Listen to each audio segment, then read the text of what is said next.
Welcome everyone. My name is Blaire Moody Rideout. I'm Director of Undergraduate Admissions here at the Ross School of Business, and you are here for the high school information session. So whenever I give this presentation, I always like to start with this slide. It's pretty impressive, and I think it sets a good context for the University of Michigan overall. So when students enroll at the University of Michigan and the Ross School of Business, you really are getting the best of both worlds. The University of Michigan is consistently ranked as one of the top public institutions in the nation, and the business program, our undergraduate business program, is also consistently ranked in the top. We're always consistently top 5. We are currently number 4.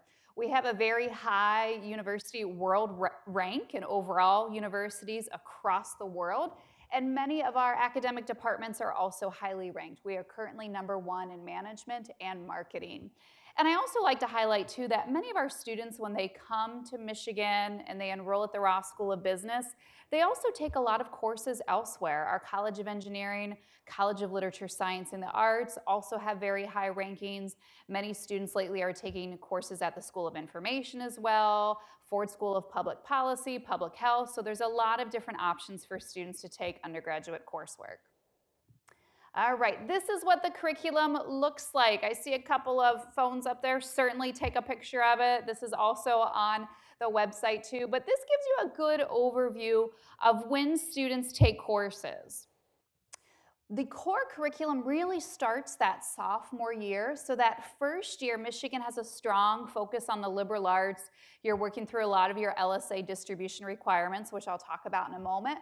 But your first sort of business coursework really starts sophomore year. You will take an accounting course winter term of first year, a business communication course winter term of first year, but that core curriculum will really begin that sophomore year and continue those next 3 years in the program. These are the first year requirements. So you're required to be full-time enrolled fall and winter term, which is a minimum of 12 credits. That's how we get to 24. A typical student is enrolled in anywhere from 14 to 16 credits. Max is 18 credits. Most first year students are going to be between 14 and 16, so shouldn't have a big problem getting to that full-time enrollment. That first year, and I just showed the grid, which is why you need a lot of space that first year, you take a first year writing course, you take Economics 101, you take a calculus course, and all of those are completed with a grade of C or better. Now, some of you all have questions about, does AP credit or IB credit count for any of that? AP credit, depending on the score that you get on your calculus exam, can count for Math 115. It comes in as Math 120. Unfortunately for econ, AP credit doesn't count, but I would encourage you each summer to go look at the grid on our Central Admissions website. They have a long grid that will tell you exactly the score you might get for AP or IB and how it will transfer to the University of Michigan. But those are the first year requirements that students must take, in addition to a variety of other liberal arts courses that first year. The curriculum. So the BBA here at the Ross School of Business is a broad-based management degree. It's really what we're known for at the Ross School of Business. We actually don't have majors or concentrations. Now, students do have areas of specialization, and those are in your view book. So you think of accounting, consulting, finance, management, strategy. But we want students to be exposed to all areas of business because we want you to have a strong set of transferable skills. What we hear from employers, it's much more important to look at business from many different lenses and to have the skill set than maybe just to have one major. It also really makes our students marketable because they can have more than one specialization and they can really create a curriculum, a degree that is unique to them and what they're really interested in. The curriculum also includes 54 non-Ross credits, so a typical degree at the University of Michigan is 120 credits for any undergraduate degree, and a strong focus on the liberal arts here at U of M, so almost half are done elsewhere. You have to do what we call LSA distribution requirements, and those are the 4 bubbles there. You would choose 3 of those 4 areas, and you would really work through those your first 2 years on campus. We do have students that would like to pursue a dual degree with another school or college on campus. Now that's a dual degree, not a double major, so it's 2 degrees, and that's a minimum of 150 credits. I think some of our more popular dual degree options are with the College of Engineering or sport management within kinesiology. But again, that's 2 degrees, so it's a much higher credit threshold. And then minors, we have a variety of minors at LSA. I think there's close to 100 minors. So more often students would choose to do their BBA, their business degree here, and then do a minor through LSA or maybe one of the other schools and colleges on campus. You have plenty of room for that, considering that almost half of your credits will be outside of Ross. Signature learning experiences. So one of the things you might have seen in that curriculum grid is that we have these foundational experiences each year you're in the program. The first year it's BA 100, Foundations in Learning Business. So this is a first year seminar where we group you with the other first year students in the program and you learn about the foundations of business. Some other more tactical things we teach you in that group. We teach you how to work in groups, how to give feedback to peers. So business school coursework focuses a lot on what we call action-based learning, a lot of project work, group work, working with your peers, giving feedback to your peers, and that will start that first year in BA 100. Sophomore year, we're going to dive in a bit more with BA 200. Junior year is the Ross Integrative Semester, which we call RIS.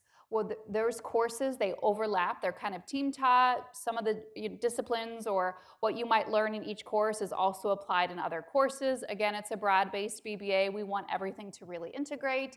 And then senior year is a capstone experience. A capstone course can be kind of what it sounds like, an area of interest particular to you, but they can also be experiential courses as well, working with a faculty member or even a company. So Ross experiences an action-based learning. So we're modeled after an MBA program. We want to make sure that our curriculum really fosters engagement where students interact with each other and apply what they're learning. So we have 4 different areas I'm going to go through that apply both to classroom and co-curricular experiences. Real Start, Real Advise, Real Invest, and Real Lead. Real Start. You have the opportunity to develop your own business, to pitch a product, an idea, and we do give students seed funding to do that. So you'll see a picture there, a group of students there that won one of those competitions. So we actually don't have classes on Fridays, BBA classes, and I tell students it's not the time to sleep in from a late night the night before. It's the time to engage with the co-curriculum. So in this auditorium here, we do pitch competitions. We do conferences, workshops. If you think about that popular TV show Shark Tank, that's kind of what a pitch competition is. If a student has a business idea or a product idea, they can come pitch it. If they win the competition, they can get funding to develop that idea or product a bit further.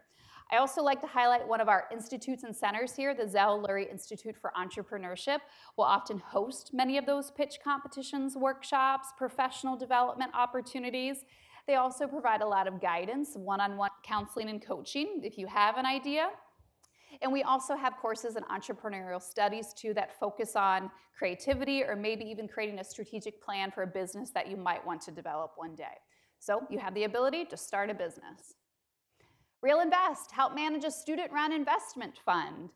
So we have the Tazi Center, which is our business and finance center, a stock trading floor essentially, where students can learn about finance, about investing money, about market research and analysis as well. When you do your self-guided walking tour today, I encourage you to go to the garden or the basement level of this building to peek into Tazi to take a look there.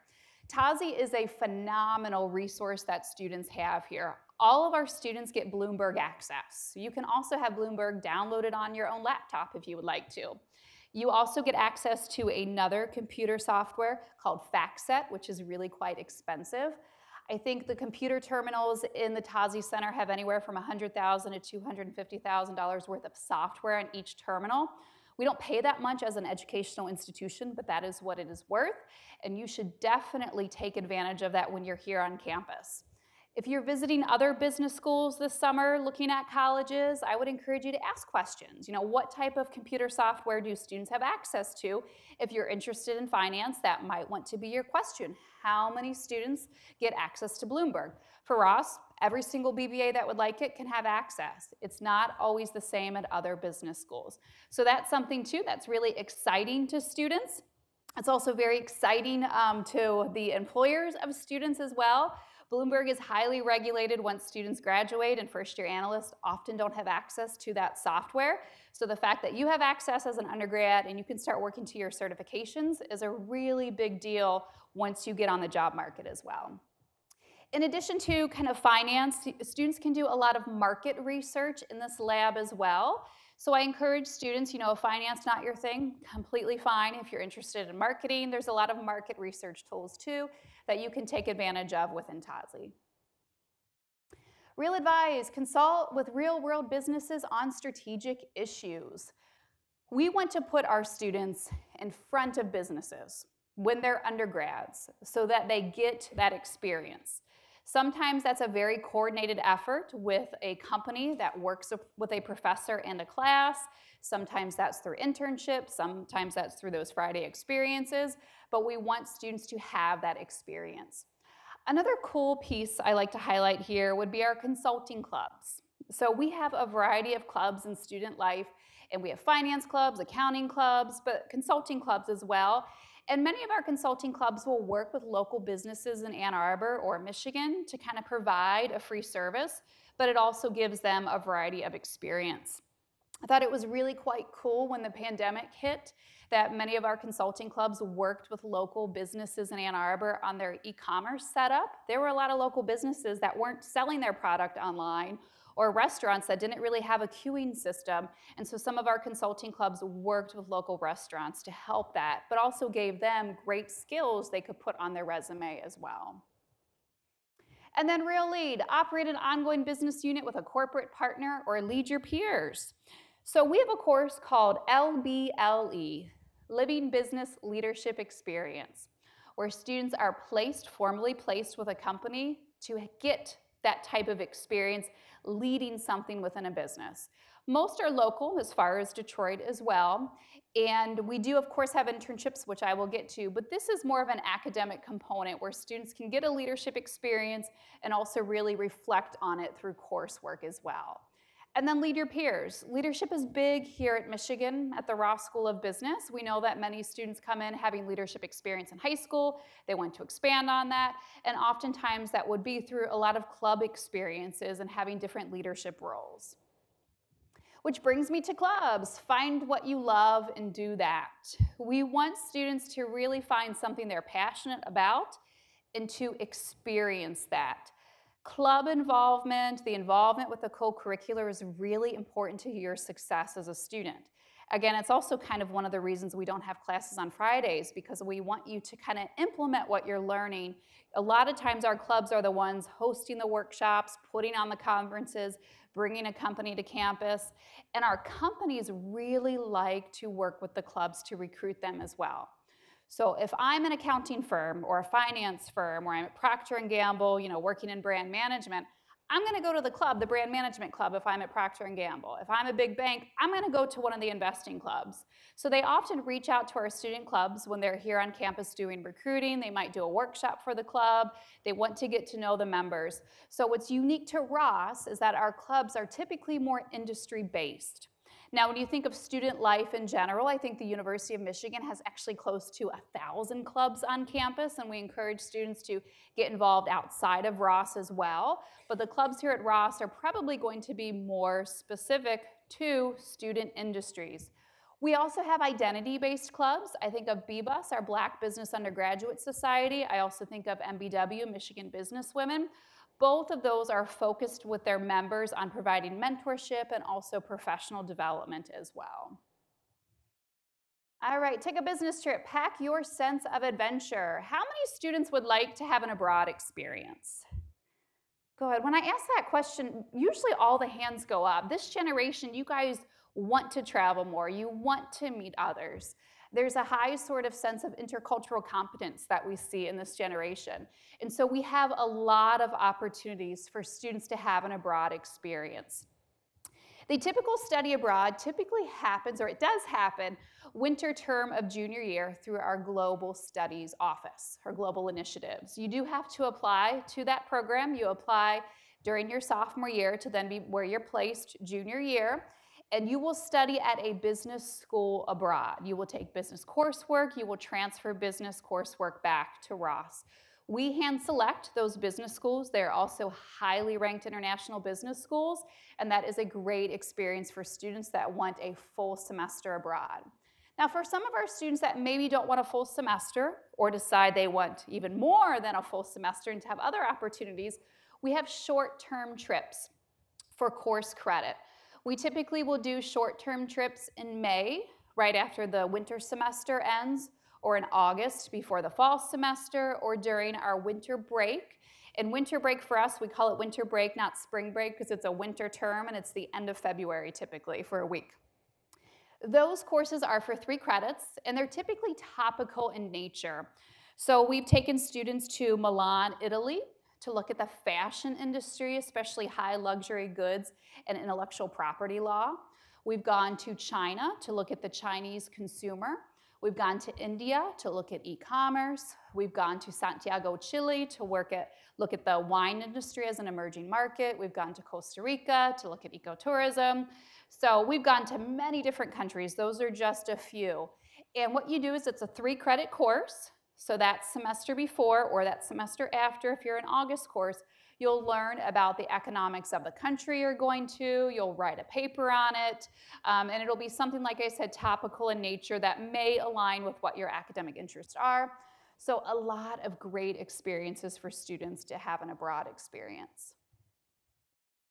So accept the challenge, be a leader. I've already mentioned 2 of our centers, Zell, Lurie, and Tazi. But we have 21 institutes and centers where students engage with the co-curricular. So I would encourage you to do your research, to look that up, to see the experiences that students have.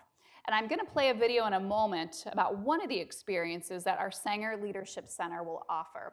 But 2 other programs I like to highlight on there on the left will be the Carson Scholars Program and the ACA Initiative for Women in Finance.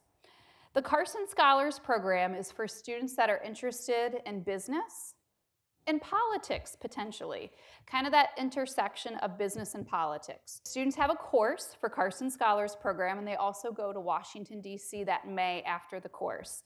And they're going to meet with, senators that represent the state of Michigan, politicians that represent Michigan, but they also meet with corporations that are there. I think what's really fascinating for our students is that a lot of the large corporations have an office in DC, and it's their lobbying office.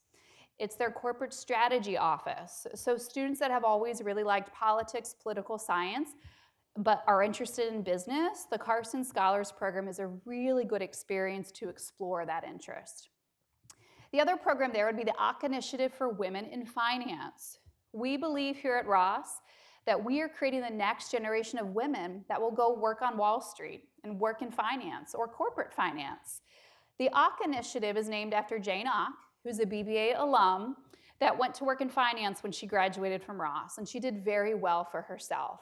But she often talks about what it was like to be the only female analyst on her investment banking team and everything that she had to overcome to be successful. So she has given us a multi-million-dollar gift to provide training to our women, to take them on treks, to get them in front of the managing directors of the big banks.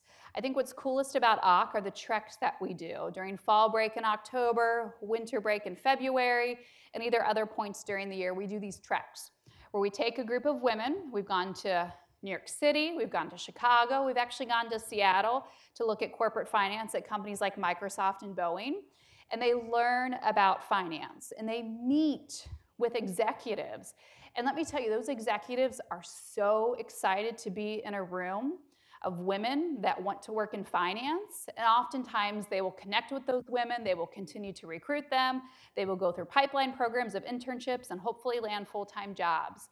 So we are very serious about creating the next generation of women that will go into finance and be leaders. Is the program open to young men? Absolutely it is. Young men are going to write their essays when they apply to it, how they are empowering women as well. But what we know right now is that women are really underrepresented in Wall Street and in banking, and so we're working to solve that. And then lastly, the Sanger Leadership Center. I'm going to play a video on the Crisis Challenge. The Crisis Challenge is one of our most popular events that undergrads and MBA students will engage in that will give them that leadership skill set. So I'm going to play the video and then we'll talk about it.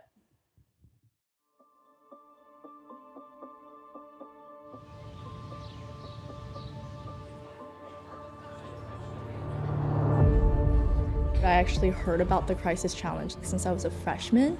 A lot of people who had done it basically said, do you feel really immersed into this situation? And so that was something that really intrigued me. Seeing the auditorium really full of students excited to participate in it, that magnified my excitement. That's when it really started to hit me that, here we go, this is about to start, and that it was going to be a really exciting journey. Good evening.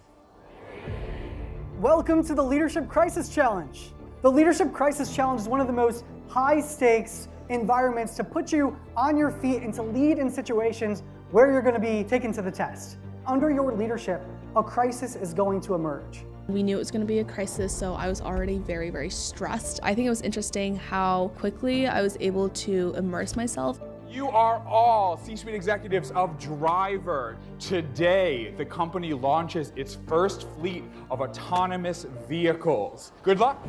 Often in class, we're given assignments, we're given cases where there's a somewhat correct solution the professors want us to work toward, but in this crisis, we didn't have anything. There were no guidelines, there were no correct next steps. We had to figure out what those next steps were. I didn't know anyone on my team, so I think I was a little bit excited about that. We tried to have just a casual conversation, try to figure out, okay, who wants to do what, where do we see our strengths and weaknesses? It was really interesting because we all came from pretty different backgrounds, both academically and culturally. I would say at first we were all just getting to know each other, kind of, in that honeymoon stage. And then that first email came and we had to make all these types of decisions. And of course, they were very big decisions that could impact the company. I just got to 25th and Broadway and this seems really bad. The ambulance is here. People are gathering. It's a massive crowd. I can't see the cyclist, but I've overheard that she's still alive. It was really badly beaten up. When we got the first email and the first phone call, that's when everything started to feel very real. We were a little bit shocked. It was like the calm before the storm, but the storm was already there. It was really scary because at that point, I felt like that was actually my company and I was representing them. We came together and we said, okay, let's focus, let's make a plan. What are our scenarios? How do we approach this the best way? It was hectic with Slack going on. There were phone calls, emails. In the real world, you're not just going to be communicating through one forum. You're going to have all these different channels. I think when the clock hit 10 and we knew we were in the clear, we're like, okay, we need to go home, get a good night's rest because we did have to be up very early the next morning. I don't know, I didn't go to sleep until 1 a.m. or something. I'm just thinking about the case and what's tomorrow going to bring in, what should I do?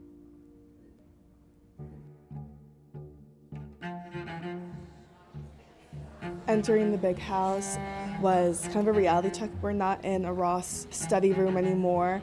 It's game time, time to focus. We were trying to figure out exactly what we would be saying once we stood in front of the board members. Dressed up, game faces on, I felt great. And it felt like, this is where I'm supposed to be. I guess the nerves didn't get to us until it was about an hour before we had to go in front of the board. We were facing this as a team. We all wanted to maintain that togetherness. We weren't entirely sure what their questions would be. Walking over to the boardroom, we saw some groups still in the rooms presenting, some groups waiting to present, leaving their presentations, and it kind of put everything, more into perspective, like, hey, that's gonna be us in 2 minutes, so gotta shake off the nerves, get ready. You walk in and the tension is so thick. And as the CEO of this company, I have full faith in my people, my C-suite executives, and I understand that although a tragedy has happened, there was no negligence on our part, at least that we could have controlled. I do think the board was a little bit more intense than I thought. We killed somebody. That is not a no negligence. Did we make the right engineering decisions? I would say no. We got caught off guard multiple times, unfortunately. Definitely a curveball to hear that one of our core solution elements was not something we should pursue. The Q&A part was the part when things started going a little bit messy. Have we thought of bringing in a third party? We have not brought in a third party to do this assessment, and I think that based on how we have tested these. Why should the consumer rely on our opinion? We just killed someone. It taught me that in a real situation, it would have been pretty bad. I would say I felt very relieved that it was over. I was very proud of my team. It was great to hear from them candidly and outside of their roles as our board members. Having these individuals who have vast and skillful business backgrounds, but who are also Ross alumni, be willing to come give back to the next generation of Ross students, I think really speaks to the community that we have here at Michigan. The press conference was like looming, but it wasn't for sure, so we prepared a little bit for that. Many of you have been asking me all day, when do we find out if we made it to the press conference? Right now. Our first undergraduate team is Driven to Succeed. My team and I were a bit saddened about not winning and making it to the next round of press conferences. Of course, we would have loved to be up there ourselves, but I think that every team that participated did a really great job responding to some pretty difficult questions. It was just so real, like you had real reporters grilling you about what your company did. Your statement said that the AI made the decision. What gives your machines the right to make such decisions? We still believe in our mission and in the viability of our technology. I mean, does this suggest that perhaps computers should not be making these life and death decisions? It felt like a very professional, very real experience. It's not really something you can describe to others, I feel like. You really have to just immerse yourself in it. It was a rare opportunity not every college student gets to have. Being a Michigan Ross student and soon graduate, I'm really grateful for the experience. So that was the Sanger Leadership Crisis. And like I said, it's completely voluntary, but highly recommended. And the reason why I always say that is because Michigan, the University of Michigan, you've probably heard that tagline, leaders and best, right? We always take very seriously that we are creating the next generation of leaders. And at some point, leaders will face a crisis, and we want them to be ready to respond to that. Now, we know and we hope that our young grads are not going to face a crisis of that magnitude, but we want them to be prepared, if they're put on the spot. So what our students often tell us is this is very beneficial to them when they go through the career process. So what'll happen when you're a junior, senior, and you're starting to go through the career process, and we'll talk more about this, but all of the on-campus interviews are with a nice HR person, the young Ross alum, and then you're asked to do a super day where you fly out to a company and you're in a conference room, potentially like that, where you have folks that are the analysts, the managing directors, the brand managers, everyone that does the work. They're not the HR folks, and they just start grilling you with questions. And if you've had an experience like that, you know how to take rapid fire questions, or you know how to respond to a question where you might not know completely the answer, but you can kind of dodge it, right? And so that gives them that public speaking experience. So very cool experience. I love the fact too that we actually will hire local actors in Ann Arbor to play different roles too, so you didn't get to see part of that, but before students will go in to present their findings or their action plan, we will have folks that are outside protesting, something happened. That is what happens in the real world. They're constantly getting social media updates. I think you saw Selena in there, and she was trying to figure out, they're just pinging them with updates. How are you gonna respond to this? How are you gonna respond to that? So it makes it feel as intense as possible. It's a great experience for students. The Sanger Leadership Center, I encourage you to look it up online. They have a lot of other great resources too. They have an experience called Story Lab, which is one of my favorite experiences they put on. They help students craft their story, which really helps, again, in interviews to answer that question, what are your long-term goals? Where do you see yourself in 5 years? To really be reflective and to craft your story as well. So lots of great opportunities with the co-curricular, the institutes and centers, and what students can engage in the co-curricular on Fridays.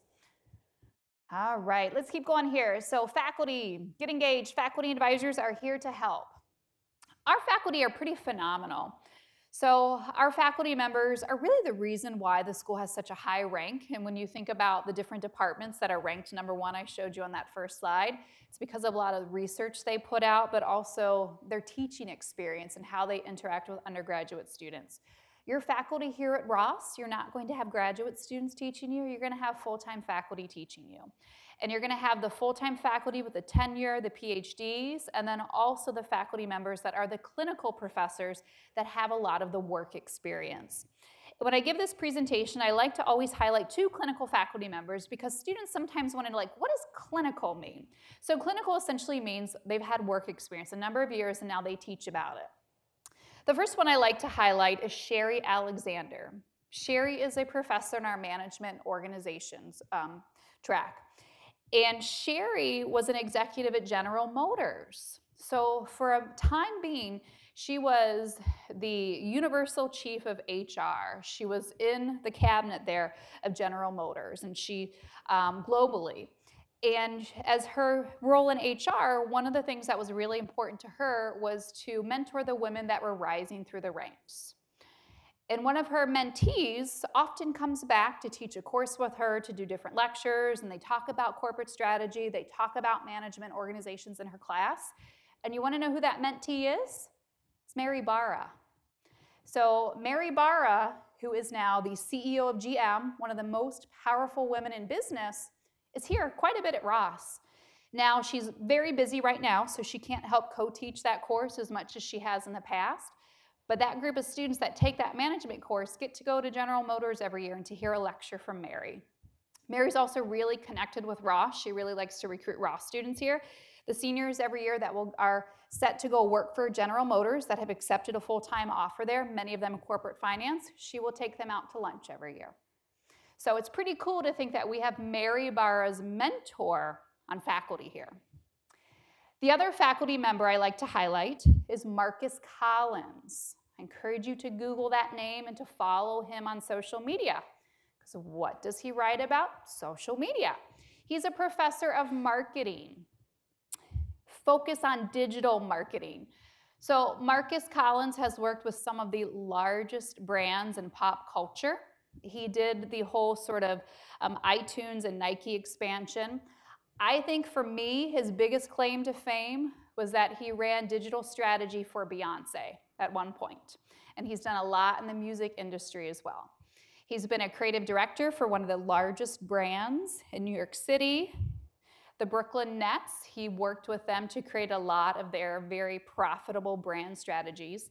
And he's now a professor here at the Ross School of Business. He teaches marketing, digital strategy, brand management. So I would encourage you to look up those two professors.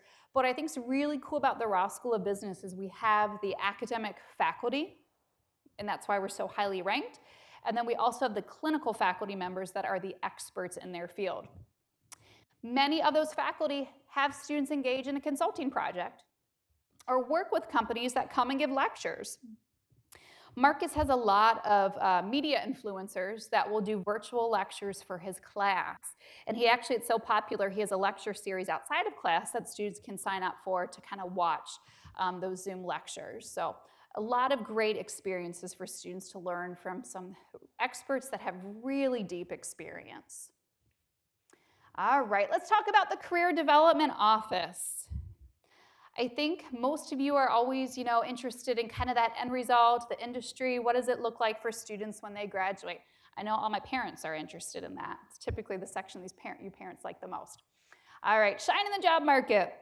So our Career Development Office is a great resource for students in terms of coaching, workshops, recruiting. We'll do a lot of one-on-one coaching, both our professional staff and our student staff. I think our student staff are actually a really valuable resource because our student staff, we hire peer coaches that had the internship, went through the interview experience. So they'll tell you exactly like, hey, I had the interview, I interviewed with this person, this is what the room looked like, these are the questions they asked. They're the closest to the interview process. So many of you will meet with peer coaches, and then you will also meet with our staff members for more sort of like brainstorming, reflection, global sort of things as well, whereas the peer recruiters do a lot of tactical work. A great experience for our students. Workshops. We will put on a lot of workshops for students, and it goes beyond resume workshops and interest inventories. We'll bring in corporations. We are the Ross School of Business. The corporations are knocking on our door to recruit our students, so we'll say, hey, such and such corporation, do you want to come in and give a lecture on brand management? Do you want to talk about corporate finance? And they will say yes, and they will jump at it. So a lot of the workshops are certainly career related, in terms of student development and developing resumes and how you answer questions and interview prep, but it's also about exposure to different industries as well. And then recruiting. We have a very robust recruiting machine here at the Ross School of Business. So we will even start this summer with our students coming in as rising sophomores. We will do like a recruiting boot camp over the summer. It's all virtual, but we'll do a lot of different experiences. We also have what we call action networks, like FAN, for example, the Finance Action Network, and all the different industries have different what we call action networks where you can sign up for, and if you want that specific industry, you're gonna get mentorship about that industry, you're gonna get updates about deadlines of when to apply, when certain companies are recruiting. Different industries have different timelines. You know, finance is probably one of the earliest. You do your internship between junior and senior year. Finance recruiting is really gonna start fall of sophomore year. So you wanna make sure even first year that you're meeting with the career development office, that you can start to understand what industry you would like to pursue, because then that decides which then action network you go into, and then after that, the timeline for everything. So an extremely robust career development office. These are the career paths, the main percentages or buckets, if you will, of where students go once they graduate. Finance is large, but it's also very broad. Remember, again, I mentioned corporate finance at companies like Microsoft or Boeing, so it is very broad. And then consulting marketing, and then 4% would kind of be the other sort of areas. Accounting here is a bit deceiving. Students often stay and do their Master of Accounting because they want to get their CPA to be a certified public accountant. And you need at least 150 credits in most states to do that. So they'll stay and do a Master of Accounting and then go work for one of the large accounting firms. But we do have a large presence of students that will go into accounting. This next slide's pretty impressive. Parents, you really like to see this slide because you know what a $100,000 salary means. Students, you don't always know what that means just yet, but this is highly impressive. That is our median starting salary for BBAs. Our students that go work in finance in places like San Francisco, New York City will see offers much higher than that, and will sometimes receive a signing bonus as well to cover that transitional cost of housing when you make that jump to a city like New York or San Francisco. 90% receive an offer within 5 months of graduation. Students are certainly placed across the globe, but business is business regardless of where you work in the world, and so what often happens is that students will start working at a US-based company and then might go on an international rotation. If you think of finance, Hong Kong and Singapore, the big places, if you do more like brand management and work for Kraft or Procter & Gamble or one of the big brand companies, you might go to South America somewhere if you're on a brand that's looking to break into another market. But those are the typical places students might go if they're placed abroad. And those are the top hiring cities. All right, let's talk admission. I think many of you are here and you want to learn about admission, so I will take some time to go through this process. So this is what the timeline looks like. August 1st is when the application opens. That is the common application. You will submit both your common application and choose the Ross School of Business as a first-year admitting unit, and also choose your Ross admissions portfolio. In that common application, there is a link to SlideRoom, which is the vendor that organizes and takes our portfolios. So you'll want to make sure you get that. It's also on our website if you can't find it in the common app. November 1st is when everyone in this room is applying by November 1st, okay? That is the priority deadline for the Ross School of Business. It's an early action admission process. It's not binding. You can still choose to do early decision or other options you would like elsewhere, but you should apply by November 1st, okay? It's very important with the volume of applications the university receives that you are applying by November 1st. Early action decisions will come out at the end of January. That's when you can register for campus day if you've been admitted to the university. The regular decision deadline is February 1st, which feels kind of late, right? When you look at November 1st, February 1st, that's why you should be applying November 1st. If for some reason you apply by February 1st or after November 1st, you are considered in that pool, and then you'll hear from us at the end of March into early April. And again, students that are admitted, we want them to attend campus day. And then students have until May 1st to submit their enrollment deposit. So let's go through the timeline here. So choosing an admitting unit. The application will open August 1st, and that is where you will choose your first-year admitting unit, which would be the Ross School of Business. If you are looking to apply to engineering first, kinesiology, music, or art, those are programs that are talent-based or very technical-based, so you may choose one of those over business, completely fine.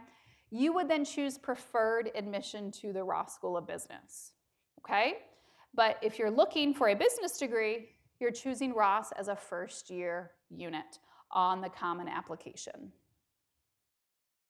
Preferred admission to Ross, which is also first-year admission as well. We require a Ross admissions portfolio. Like I said, when you choose your first-year unit, you choose Ross. You'll see the link to Slide Room for your portfolio. The portfolio is an opportunity for applicants to express your interest, intent, and experience in business. It's also a way to showcase a unique aspect of who you are that is more than a number. 2 components: the business case discussion, where you pick an issue in your community, you discuss the business implications, and then an artifact representing something significant about your life, your learning. So I have a lot of resources online. We have a blog online. We have some videos online that will provide a lot of tips here, but I'll briefly explain what we're looking for. The business case discussion is a case analysis. So when you think about business school education, I talked all about it, action-based learning, applying your knowledge. We do a lot of case analysis in the classroom. Here's an issue this business is facing. What are the implications? How do you solve it? We essentially want you to do that for your portfolio. The issue you pick doesn't have to be on the surface business related, because everything is kind of business related. So we want you to pick an issue that's local to you in your community. We don't want a global issue, so I don't want to hear about artificial intelligence. I don't want to hear about the economic standards of a certain country or how to solve world hunger. I want to hear something that's, within your community. So we have some examples online, examples we've seen. There was a student in a rural part of Michigan that talked about a community issue. There was a local orchard that had almost 200 acres, and it was up for sale. The community was really worried that one of those big box stores, like a Family Dollar, was going to come in and take over, and it would be a loss of community space and have other implications for local businesses. That's what the student talked about. They proposed a solution. We had another student who talked about a store that was closed in their local community that was a gaming space. It was a GameStop that closed. Totally a high school boy situation. I have 2 boys myself. Completely fine though. He talked about that they would start a new business, and what he would do is he would have folks that could come in and pay by the hour to pay to play games. It was a gaming space. They'd have local food trucks come in. But he talked about how this GameStop was something that was really crucial for him and his peers, and how this issue affected their community. We had another student that talked about the business implication was the waste management system in his high school was really inefficient, and so he talked about how he would fix that. We're not looking for if your solution works. You're 17, 18, 19 years old. We're looking more to see how you problem solve and think through a situation. How do you consider other perspectives? What is the situation you chose? What are the implications? How are you considering other perspectives? And then your solution. It's not a research-based prompt. We're not looking for any research. You're not going to cite anything. This is really just a problem-solving experience and exercise in critical thinking. The second component, the artifact, is probably your most favorite. And when I use that word artifact, sometimes it's confusing for folks. They think it has to be a physical object. It doesn't need to be a physical object. But we use the word artifact. It's very academic. But think of your 4 years of high school. What are you most proud of? You will submit that, and then your essay is talking about a reflection of what you learned through this experience. So you do want it to highlight something you've learned.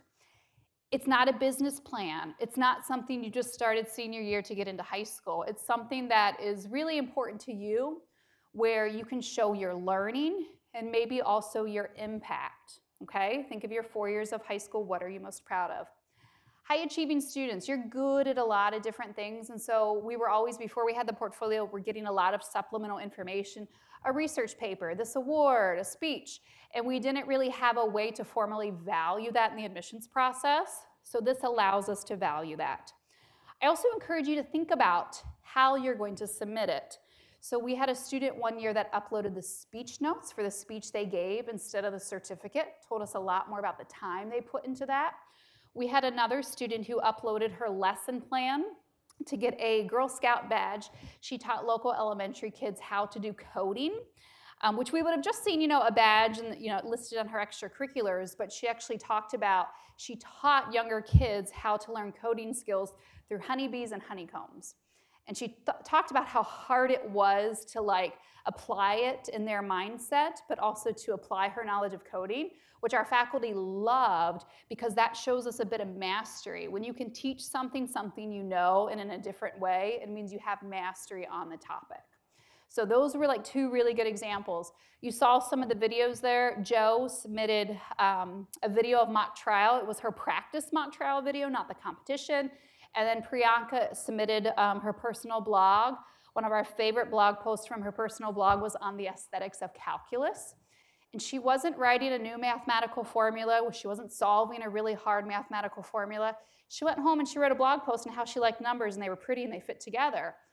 But our faculty liked it because that's the thirst for knowledge you all hear about. That when she went home, she couldn't stop thinking about math, that she started to write about it. So again, it's not a business plan. It's not solving a hard mathematical equation. It's not, something that we wouldn't expect you to do at 17, 18 years old. It's think about your 4 years of high school. What are you most proud of? That's what you upload, and then you write a reflection on it. And that's one of our favorite pieces of the portfolio is the artifact. Deadlines. So we talked about this. November 1st is the main deadline. You have to complete your common application, all of the materials, your transcript, your letters of recommendation, your school report, all should be postmarked by November 1st. And your Ross admissions portfolio, that is all electronically submitted by November 1st. Decisions are released in January. You will register for campus day if admitted, and then that's when our scholarship review begins. All admitted students are considered for a scholarship. Okay, you want to make sure you check the box, yes. There's no additional scholarship essays or application. Then if we think about regular decision, it's February 1st. Portfolio, Common App, same materials. Decisions will come out late March, early email for all decisions, including those for early decision or early action. It's an email notification, and then you can check your status in Enrollment Connect portal, which is where you submit the deposit. So once you submit your application, you're going to get an email that says create your own Enrollment Connect portal, go through all of those steps. That's where you will constantly go to get updates on your application. Admission criteria. So I talked about the portfolio already, but I'll go through top here. So we're looking for excellent academics, we're looking for extracurricular involvement, essays, clear reasons for applying, and then the portfolio, okay? Those are the main four things, the areas, the buckets we're going to look at. When you think about excellent academics, we're going to look at grades. We're going to see what grades you've received. We're going to look at the courses you've taken. So a 4.0 that doesn't have any AP or IB or honors courses, whatever your school offers, is not as strong as maybe a little bit, smaller of a GPA or lesser of a GPA, a 3.7, 3.8, that has a strong curriculum. So it's kind of a balance. We're going to look at quantitative courses. We want to see 4 years of math. You decide what you want to take. Calculus is not a requirement. You could choose to take statistics if you want to, or pre-calc. You will have to take calculus once on campus, so you should at least take pre-calc, but we're going to look at your math holistically. We are currently test optional, so you do not have to submit a test score if you would not like to. We do encourage you to talk with your school counselor about that choice. It's not something that we consult on, but students do not have to submit a test score if they would not like to. Coursework you're going to need: 4 years of English and math, 3 years of science and social studies, 2 years of foreign language, preferably in the same language. So those are those core academic subjects you need to take. You're likely going to take beyond that as a high-achieving student. Make sure your senior year schedule is still pretty strong because it just gets even harder once you go to college, so you want to keep up with all of that coursework. Involvement. We are looking for quality over quantity, okay? And so we're also, of course, looking for leadership. I talked a lot about leadership today.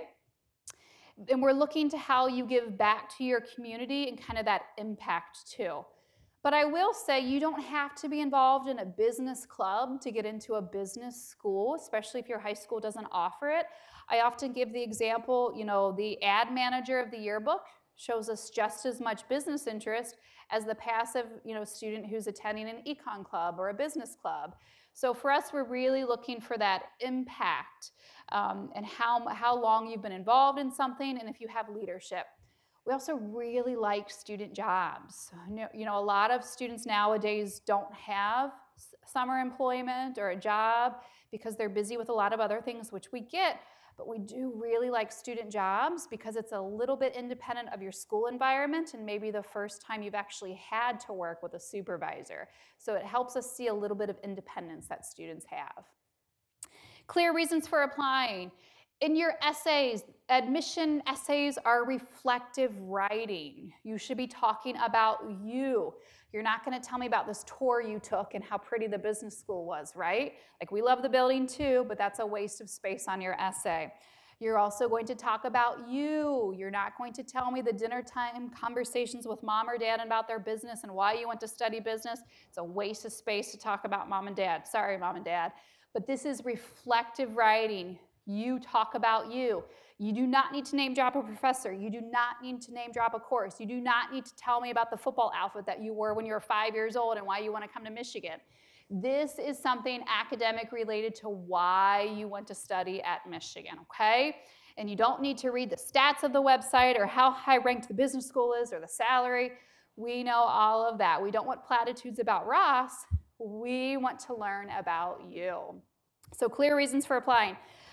Please have someone, proofread. Do not have someone write your essay, though. We can often tell a voice, so we want to make sure that our students are writing it. And then I already went through the portfolio and a lot of great resources online there. Admitted student profile. It's pretty impressive. You'll notice that I don't lead with this because it can also be a bit daunting as well. Every year there will be students with perfect test scores and perfect GPAs we do say no to. We definitely admit students all over. We're focused on the portfolio. The student with the perfect GPA and the perfect test score is that high achieving student that's good at everything but not good at choosing. It's typically the pre-med student, okay? Or sometimes the computer science student. I'm pre-med and I want business to run my own practice. It's not what's going to happen here. You have to want to do business. So we want very intentional students, not high achieving students that are good at everything, but very intentional students. And all of this is online as well. All right, you've been admitted. And so then you attend campus day. It's a great experience where you have an experience like this in the auditorium, but we have a faculty member that will give you a mock lecture. My team is then more behind the scenes. You don't need to hear from us anymore, and you'll hear more from current students and faculty members. It's a great experience. I encourage everyone to attend campus day that has been admitted. Your enrollment deposit, it's due by May 1st. You'll likely want to submit it a bit earlier because it will then trigger. You can sign up for your UMich email, orientation information, housing application. We do have a living business theme community. It's pretty small. It's for 30 to 50 students. So I would encourage everyone to submit deposits if they can by mid-April because that's when you'll start getting all of the next steps and information to sign up for orientation, housing, and those next steps. Additional programs. So I do always in closing like to share this slide knowing that students are here, they're interested in business, they're not sure if they're interested in the full BBA. So I'd like to share that we have a variety of minors. And also, just our elective courses are open to all students across campus. And then we have a variety of master's programs too. Those are the one-year master's programs. The MBA is not listed here because you typically need 5 to 7 years work experience before you pursue an MBA. But these opportunities are available right after students graduate. So we're really looking for some of the programs for students that don't have any work experience to go straight from undergrad to one of our one-year master's programs. Find us online, a lot of great information online, the blog post. There's a variety of posts that go back a number of years that relate to the portfolio and our assessment rubric and what we're looking for in admissions.